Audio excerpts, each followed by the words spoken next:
Vēlies laimēt BMW un mainīt savu dzīvi?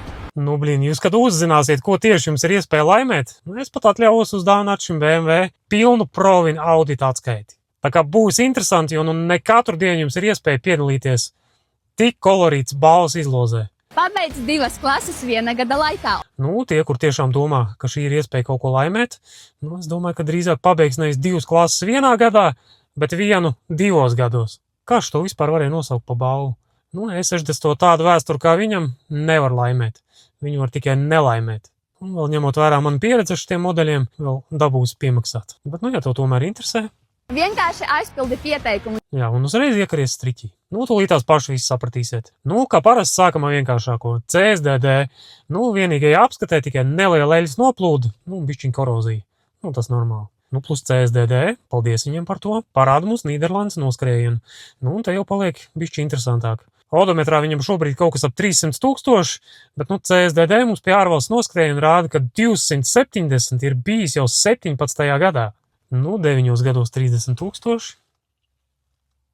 Teorētiski nekas neiespējams. Plus Latvijā nepilnu gadu laikā viņam ir bijuši jau 4 saimnieki. Un pārokot vēl mazliet dziļāk, mēs atrodam arī no kurienes tā mašīna ir atvesta.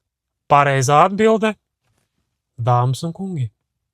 Iesildījušies esam? Ejam tālāk. Ņemam kāru vertikālu un vienlaicīgi aizsūtam pieprasījumu arī oficiālajiem dīleriem. Pie kaut kādiem 150 000 viņš pazūd bez pēdām.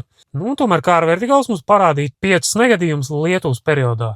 Bet mēs arī saprotam, ka ar visu šo informāciju mums arī nepietiek. Jo kāra vertikāls mums baigi neizstāstīja neko par noskrējienu starp Nīderlandi un Latviju. Protams, posmu Lietuvā.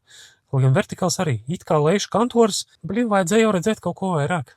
Paši nezin, kas savā sētā notiek. Tad tālāk liekam lielas cerības un ņemam auto DNA, kurš mums ne tikai nodublēja kāra vertikālu negadījumu vēsturi, bet beidzot parādīja mums arī tieši to, ko mēs visi gribējām ieraudzīt. Kur pēdējais reģistrētais nobraukums 2025. gada 10. maijā, dāmas un kungi, 410 000.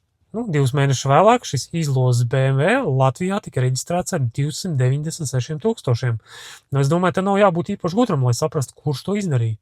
Pie kam, ja mani avoti nemelo, viņš dzīvo Rēzeknē. Un pie kam mums izdevās atrast arī fotogrāfijas, ar kurām tā mašīna vēl kādas dažus mēnešus atpakaļ ir tirgojusies. Es domāju, ja tev patika, vienkārši aizpildi pieteikumu. Aizpildi pieteikumu. Vispār es redzēju, ka Bāva autoskola arī jums līdzīgi izklaidi sagatavojas. Kā domājat, šitos nevajadzētu papētīt drusku tuvāk? Tie moši no Turcijas atvilkuši. Nevar zināt.